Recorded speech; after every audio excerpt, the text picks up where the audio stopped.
ಅದಕ್ಕಿಂತಲೂ ಮುಂಚೆ ಇದೊಂದು ಬೇಗೂರು ಕ್ರಾಸ್ ಅಂತ ಬರ್ತೈತಿ. ಬೇಗೂರು ಕ್ರಾಸ್ ಎಷ್ಟು ಡೆವಲಪ್ ಆಗೈತೆ ಅಂತಂದು 2-3 ವರ್ಷದೊಳಗಡೆ ಬಾಪ್ ರೀ ಬಾಪ್.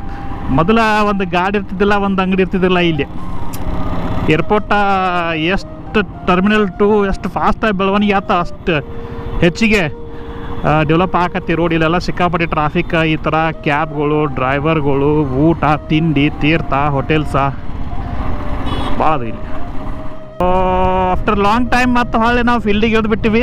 ಇದೇ ರೀತಿ ಕಂಟಿನ್ಯೂ ಮಾಡುವಾಗಂತ ಪ್ರಯತ್ನ ಮಾಡ್ತೀವಿ. ಎಷ್ಟು ಬೆಂಗಳೂರ ತಿರುಗಿನಿ ಅಂತಂದ್ರೆ ನಾನು 3 ವರ್ಷ ಒಳಗಡೆ 10,000 ಕಿಲೋಮೀಟ್ರ್ ತಿರುಗಿನಿ ಬೆಂಗಳೂರು ಒಳಗಡೆ. ನಾವು ಓನ್ಲಿ ಬೆಂಗಳೂರು ಸಿಟಿ ಒಳಗಡೆ ಈ ಬೈಕ್ ತೊಗೊಂಡು. ಸ್ವಲ್ಪ ನಮಗೆ ಸಮಯ ಕಡಿಮೆ ಇರೋದ್ರಿಂದ ನಮ್ಮ ಮತ್ತಲ್ಲಿ ಹಿಂಗಾಗಿ ಏನು ಬಿಡಪ್ಪ ಅಂತ ಬಿಟ್ಬಿಟ್ಟಿದ್ದೀವಿ ಅಷ್ಟೇ. ಮತ್ತು ಯಾಕೋ ಏನು ಹಳಿ ಕೆಲಸಗಳು ಯಾಕೋ ಮತ್ತೆ ಮಾಡಂತ ಮತ್ತೆ ಹೊಳ್ಳಿ ಒಳಗೆ ಫೋರ್ಸ್ ಮಾಡೋಕೆ ಹತ್ಕೊಲಿಲ್ಲ. ಹಿಂಗೆ ಮತ್ತೆ ಕ್ಯಾಮರಾ ಹೆಲ್ಮೆಟಿಗೆ ಹಾಕ್ಕೊಂಡು ಸಿಗಿಸ್ಕೊಂಡು ಹೊರಟು ಬಿಟ್ಟಿವಿ ಈಗ. ಸೊ ಇಲ್ಲಿ ಬರೀ ಕ್ಯಾಬ್ಗಳದ ಸಂತಿಲ್ಲ.